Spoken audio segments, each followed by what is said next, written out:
आज धरती माँ बहुत बीमार है, किसी रोग का संक्रमण हुआ है जिसके कारण उसके अलग अलग हिस्सों में अलग अलग दुख और दर्द हो रहा है। उसका तापमान बढ़ता जा रहा है, बुखार हुआ है धरती माँ को। ऐसा मैं बच्चों को बताता हूँ और शायद समझने के लिए ये सभी के लिए आसान हो कि आज धरती माँ बहुत बीमार है, बहुत ऊंचा बुखार है उसे। और ये भी आदिवासी है, लद्दाखी आदिवासी। ये नहीं बताया इन्होंने अपने आप को, ये भी अबोरिजिनल है, मूल निवासी। आपने 3 इडियट्स मूवी देखी है? हालांकि ये नहीं मानते हैं, लेकिन पूरी दुनिया जानती है आमिर खान की 3 इडियट्स मूवी है। वो फुनसुक वांगडू थे ना, वो कौन है? यही है Phunsukh Wangdu. Mechanical engineering NIT Srinagar से। जब हमारे आदिवासियों में बहुत कम लोग सोचते थे मैकेनिकल इंजीनियरिंग क्या होती है, मैकेनिकल इंजीनियर है ये। और फ्रांस से अर्बन आर्किटेक्चर में उन्होंने 2 साल का कोर्स किया। आप सोचो कि धरती मां के पुत्र हैं, तो मास्टर्स भी धरती मां से रिलेटेड चीजों में इन्होंने किया है। सर, हमारे यहां पर मां को आई कहते हैं। महाराष्ट्र में, गुजरात में, साउथर्न राजस्थान में आदिवासी मां को आई कहते हैं।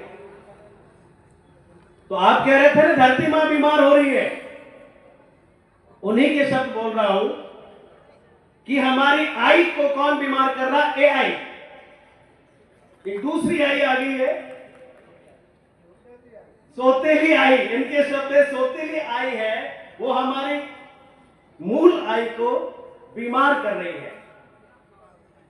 सर, तहे दिल से इस आदिवासी एकता परिषद की तरफ से और अध्यक्ष मंडल की तरफ से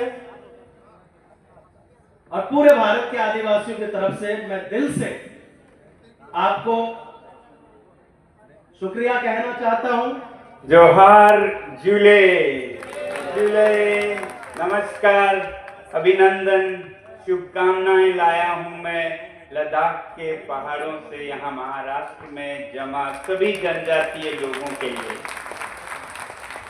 अशोक जी, अध्यक्ष मंडल के सदस्य, यूएन रिप्रेजेंटेटिव जो कि ईरान से आई हैं, हनी जी, और आप सब जो इतने सारे जगहों से रंग बिरंगे लोग, सभ्यताओं से, संस्कृतियों से आए हैं, आप सब से मिलके मुझे कितनी खुशी हो रही है, मैं बयान नहीं कर पाऊंगा। बहुत बहुत बहुत धन्यवाद आपका, ईश्वर का, कि आज मैं आप लोगों से जुड़ पाया। आसान नहीं था, मैं चाहता था कल जुड़ूं, मगर खुशी है कि आज जुड़ पाया। मेरी रेलगाड़ी 11 और 7 मिलाकर 18 घंटे लेट चली, ऐसी स्थिति थी, तो फिर भी आ पाया। इसका बहुत बहुत बहुत खुशी है आप लोगों से मिलकर।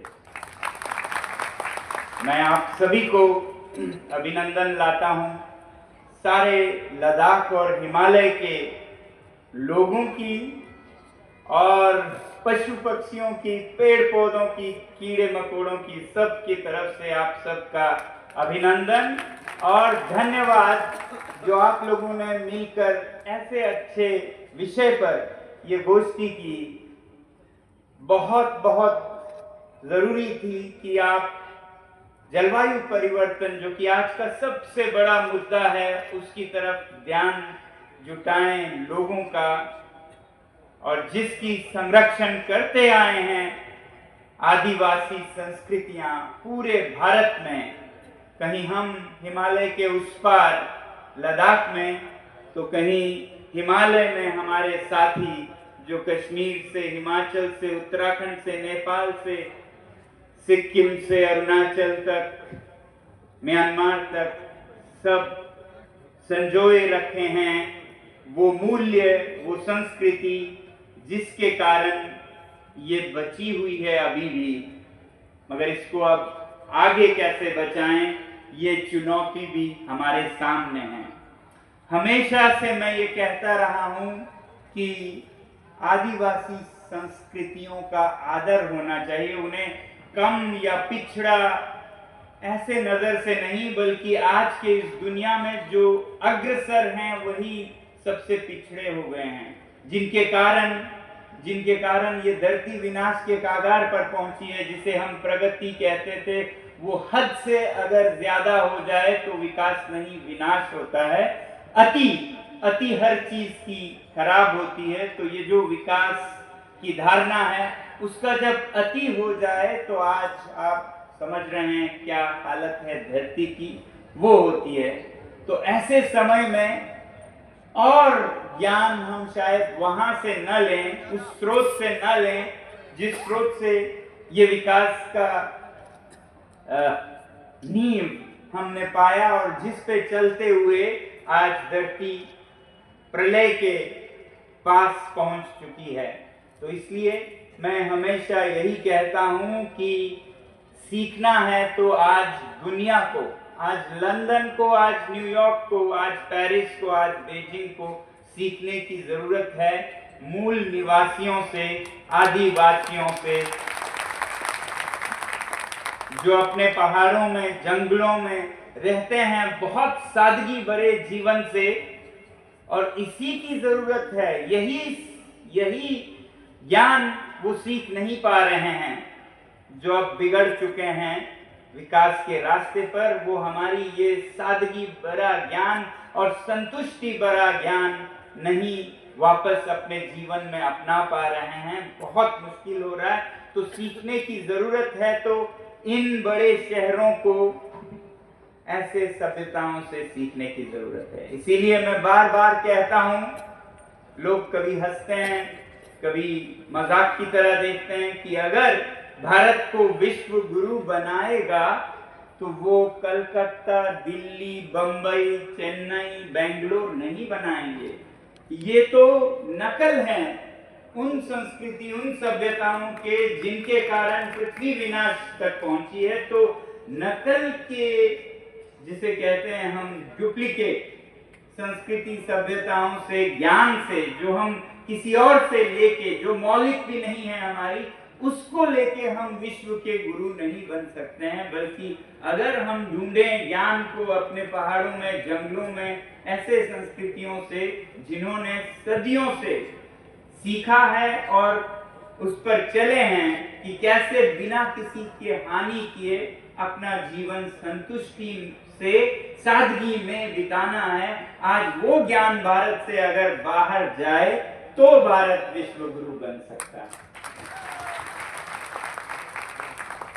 तो जैसा मैं कह रहा था, इस बात को बहुत गंभीरता से नहीं लेते थे, हालांकि मैं बोलता जाता था, मगर इस साल 2024 में 3 महीने पहले विश्व के स्तर पर भी इस बात को माना गया, जब संयुक्त राष्ट्र के, यूएन के COP16 पर हो रहा था कोलंबिया में। तो उसका सारा निचोड़ निकाल के जो बातें आई, उसमें सबसे महत्वपूर्ण ये थी कि इंडिजिनस लोगों को, आदिवासी सभ्यताओं को, संस्कृतियों को एक सम्मान से उनके द्वारा विश्व की ये जो जैविक विविधता है, बायोडाइवर्सिटी है, उसे बचाने का एक बहुत बड़ा साधन मानना चाहिए, उसे संरक्षित रखना चाहिए।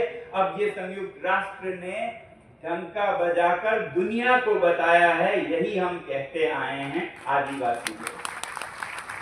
तो आप लोगों को गर्व महसूस होना चाहिए कि हम उस संस्कृति से आते हैं जो बचा सकता है प्रकृति को, जो बचा सकता है पृथ्वी को, जो बचा सकता है केवल मानव ही नहीं, सारे जीव जंतुओं को।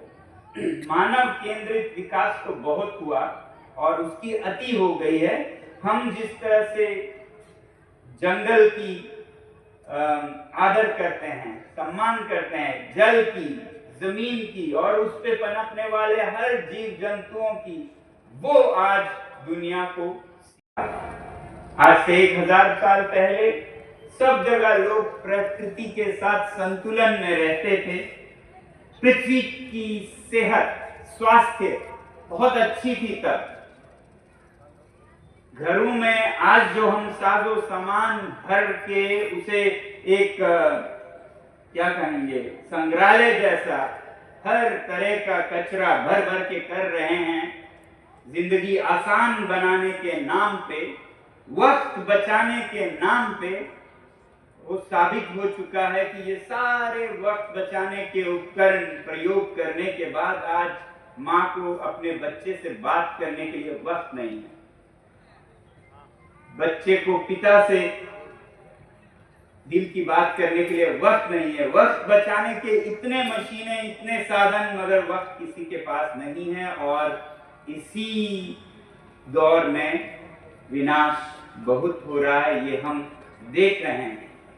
तो ये कैसे स्वास्थ्य बिगड़ा पृथ्वी का, थोड़ा मैं वो आपसे बांटूं, जिस तरह से मैं बच्चों को समझाने के लिए कभी कभी पेचीदे बातों को आसानी से दिखाने के लिए बोलता हूं बच्चों को, वो मैं आज आपके सामने रखूंगा कि ये क्या है, क्या हो रहा है। क्योंकि बहुत असमंजस का रास्ता है। कोई कहता है आपको विकसित होना है, कोई कहता है आपको मुख्य धारा में मिलना है, कोई कहता है आपको संरक्षित रहना है, आप जो हैं वो बहुत अच्छे हैं।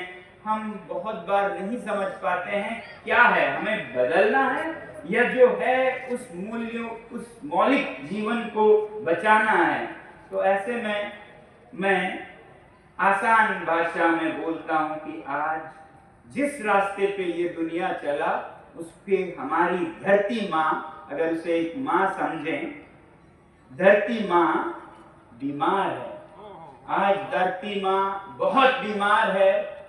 किसी रोग का संक्रमण हुआ है जिसके कारण उसके अलग अलग हिस्सों में अलग अलग दुख और दर्द हो रहा है। उसका तापमान बढ़ता जा रहा है, बुखार हुआ है धरती माँ को। ऐसा मैं बच्चों को बताता हूँ और शायद समझने के लिए ये सभी के लिए आसान हो कि आज धरती माँ बहुत बीमार है, बहुत ऊंचा बुखार है उसे।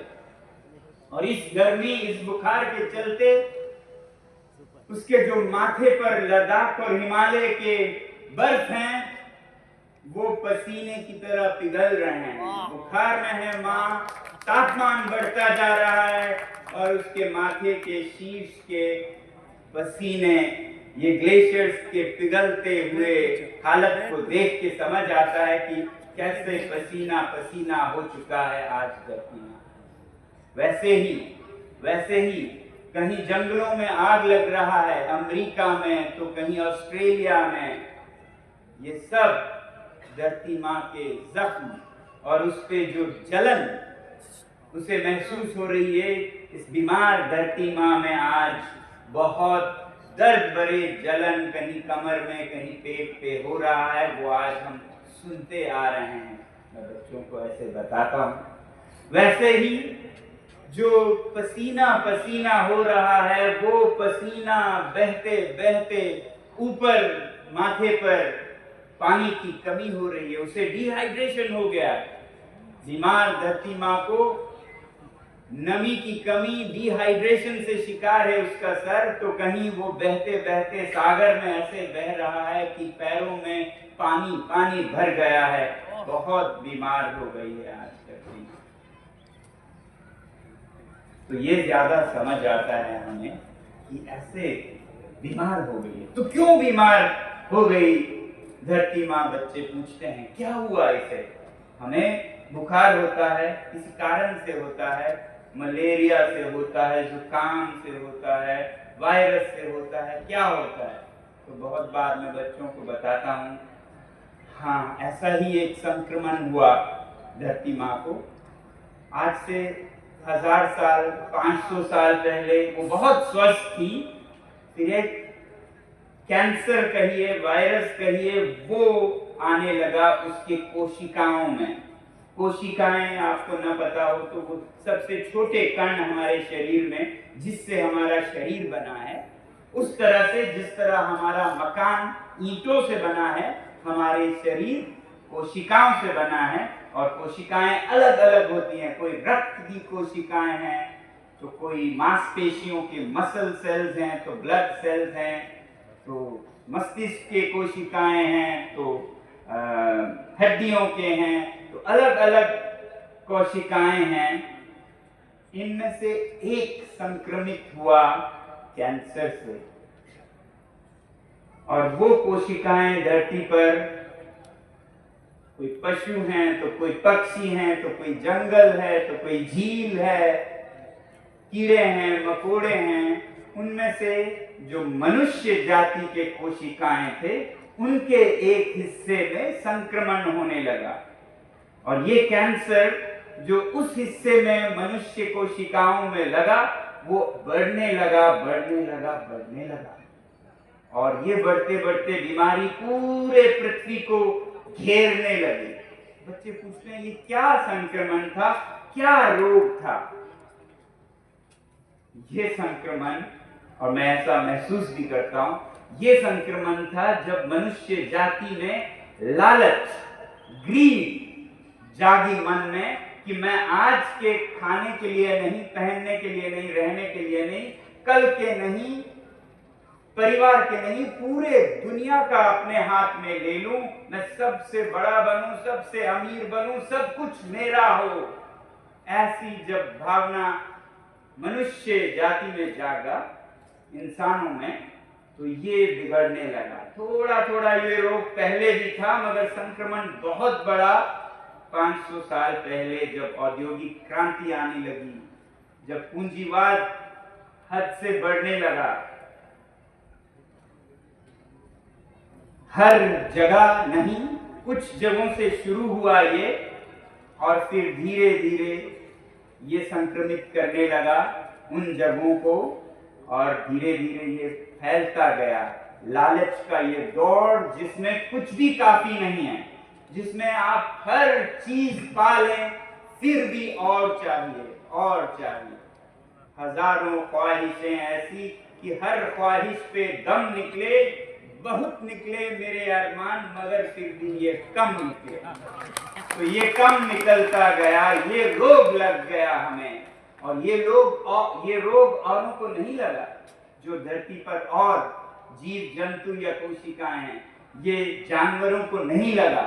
वो जानवर, कोई जानवर ऐसे जमा नहीं करता है, होर्डिंग नहीं करता है, जो औरों से लेके अपना सालों सालों जैसे पूरे धरती पे रहना हो, ऐसे कोई जानवर लालच से नहीं करता है। वो खाते हैं, छोड़ के चले जाते हैं। पशु हो, पक्षी हो, पेड़ से खाते हैं, खा के चले जाते हैं, औरों के लिए छोड़ के। तो ये मनुष्य जाति में ही लगा, ये पौधों में, फूलों में नहीं लगा, कीड़ों मकोड़ों में नहीं लगा, ये पशु पक्षियों में नहीं लगा, ये मनुष्य जाति में लगा।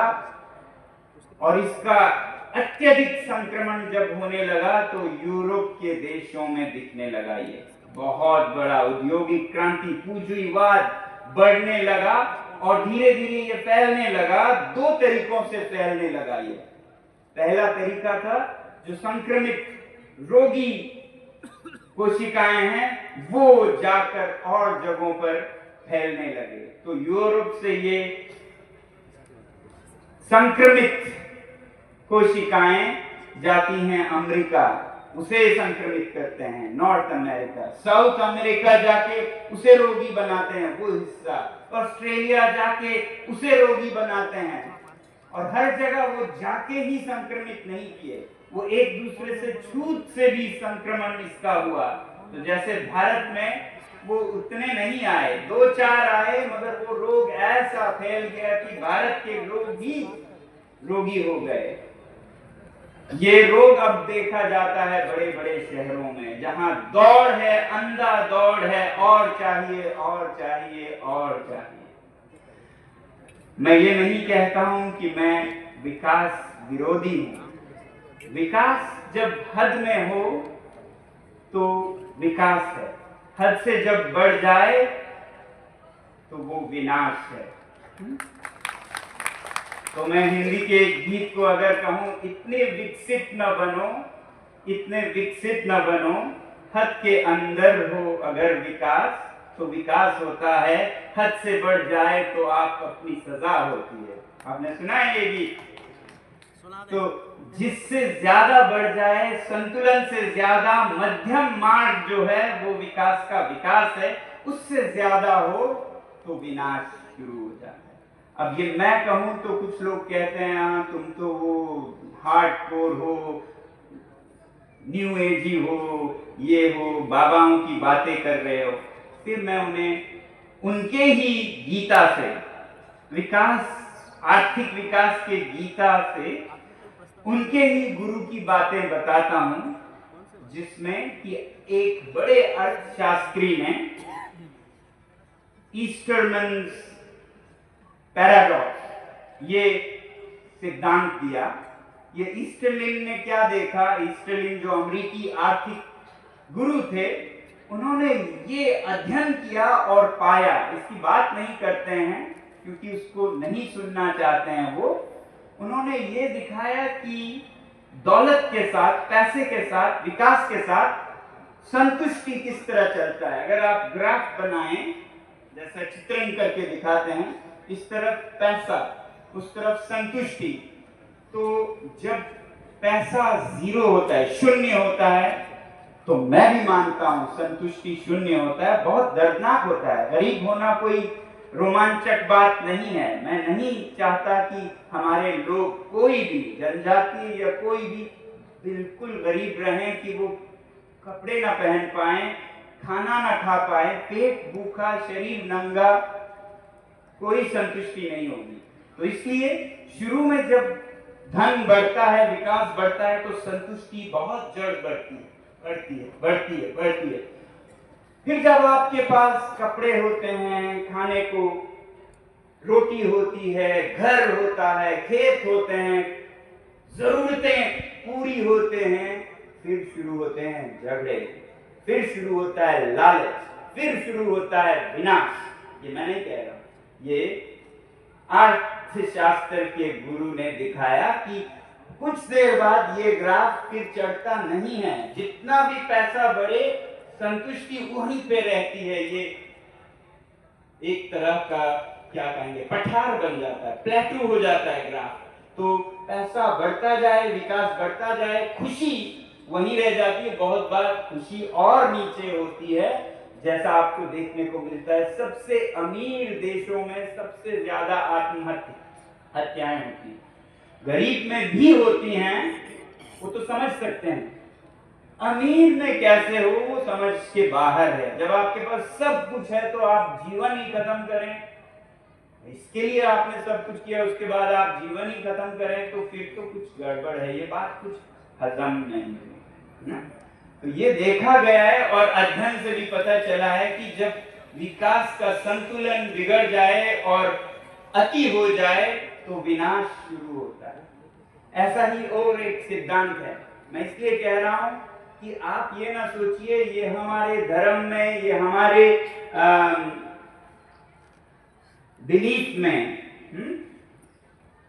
आस्था में कही जाती है, मगर मुझे तो ये बड़े बूढ़ों के आस्था की बातें नहीं सुनना है। हमारे ही बहुत से बच्चे ऐसे भी होंगे, ये बड़े बूढ़े क्या जानते हैं, मैं तो न्यूयॉर्क के रास्ते पे चलूंगा, लंदन के रास्ते पे विकसित होऊंगा। तो मैं उनको बता रहा हूं, और देश के जो पढ़े लिखे विकसित लोग हैं उन्हें बता रहा हूं, ईस्टरलिन के अनुसार तो ये विकास की संतुष्टि बढ़ती नहीं जाती, ये खत्म होती है, नीचे आती है। और एक अर्थशास्त्र में बहुत बड़ा थियोरी है, जिसे कहते हैं law of diminishing marginal utility. ये हर बड़े औद्योगिक और व्यावसायिक संस्था में पढ़ाया जाता है। हमारे हर विकास के गुरुओं को इसका पता है, मगर इस पर अमल कोई नहीं करता है। Law of diminishing marginal utilities किसी बाबा ने नहीं कहा, किसी संत ने नहीं कहा, नाना नानी दादा दादी ने नहीं कहा, अर्थशास्त्री ने कहा, जिसमें वो ये कहते हैं कि जब आपके पास कोई जूता ना हो, उदाहरण 40वां जूता खरीद रहे हैं, 41वां जूता खरीद रहे हैं बड़े बड़े शहरों में, उनको 41वीं जूते का कुछ पता भी नहीं चलता, इसका कोई फायदा भी हुआ या कुछ हुआ हो या ना हो, कोई फर्क नहीं पड़ता है उनको, फिर भी खरीदते हैं। मगर उसका नुकसान प्रकृति पे उतना ही होता है जितना पहले जूते का होता है। ये मैं कह रहा हूं, पहले जूते का जितना ही नुकसान, प्रदूषण, उत्सर्जन, पशु पक्षियों की जान लेना, ये जो आज हो रहा है, सारे कीड़े मकोड़े मर रहे हैं, हमारे नाना नानी दादा दादी मर रहे हैं वक्त से पहले। आप दिल्ली से पूछिए, वहां पर लोगों की आयु 15 साल 10 साल कम हो रही है, सबकी औसतन। तो ये उतना ही करता है वो 41वां जूता, मगर संतुष्टि कुछ नहीं देता। तो ये है law of diminishing marginal utilities, जो अर्थशास्त्री कहते हैं, उनके गुरु जो हमें विकास के रास्ते पे ले जाना चाहते हैं, फिर भी हम नहीं सुनते हैं। तो ये मैं आज एक तो दुनिया को, दूसरा हमारे ही जनजातीय लोगों को भी सुनाना चाहता हूं, खासकर युवा पीढ़ी को, ताकि आपको अपनी संस्कृति पे गर्व हो। जो सादगी थी वो पिछड़ापन नहीं था, वो बहुत अग्रगामी था, वो सबसे आगे है। दुनिया को आज चाहिए तो वो ज्ञान चाहिए।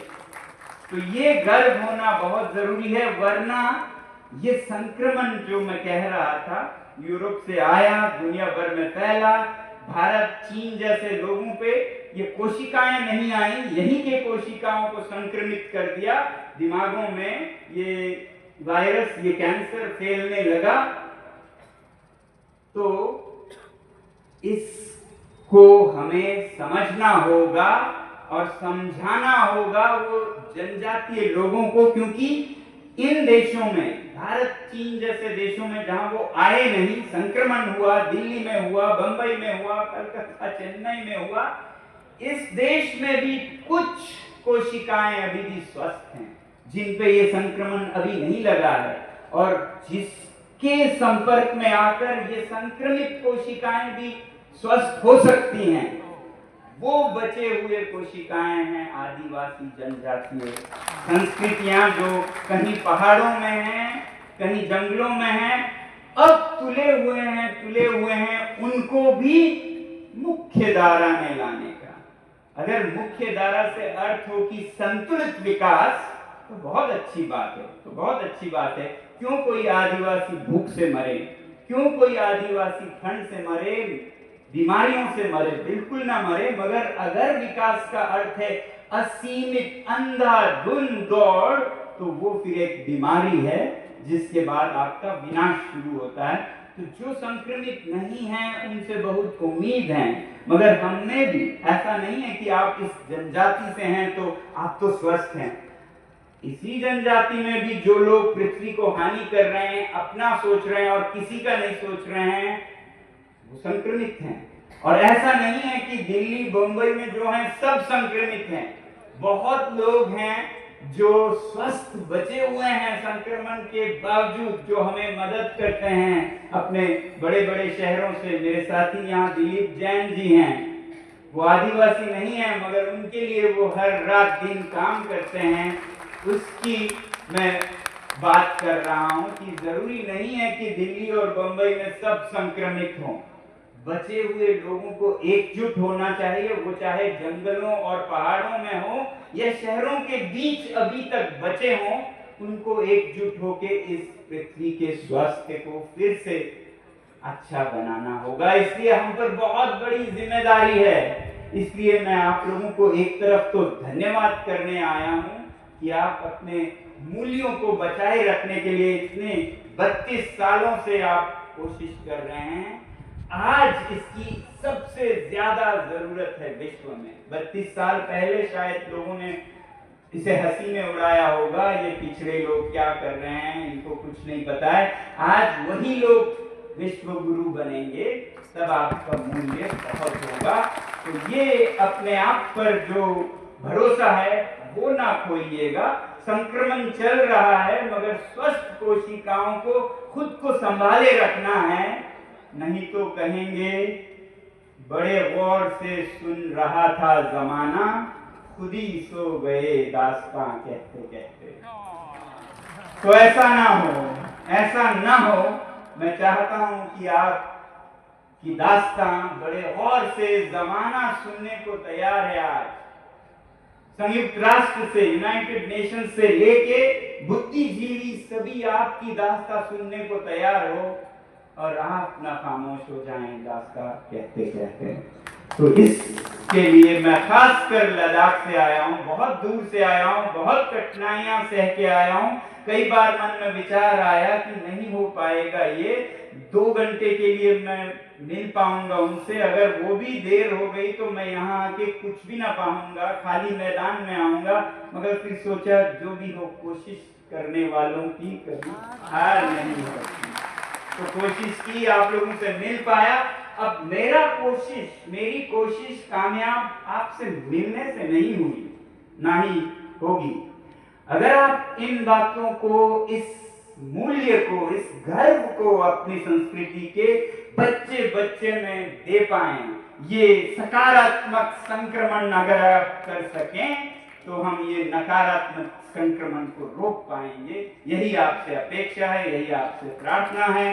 इसी के साथ में लद्दाख के अभिनंदन और शुभकामनाओं के साथ आपका अंतिम दिन है, आप सभी को ज्यादा नहीं रोकना चाहूंगा। बहुत बहुत धन्यवाद।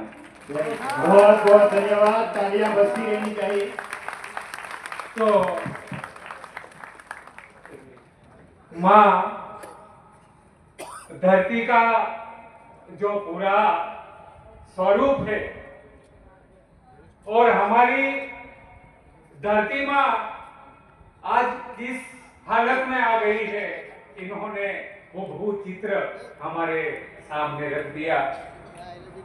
तो वासुक जी, दौरे महफिल का मुझे होश नहीं है, मैं तो पीता हूं मगर मई का मुझे होश नहीं है।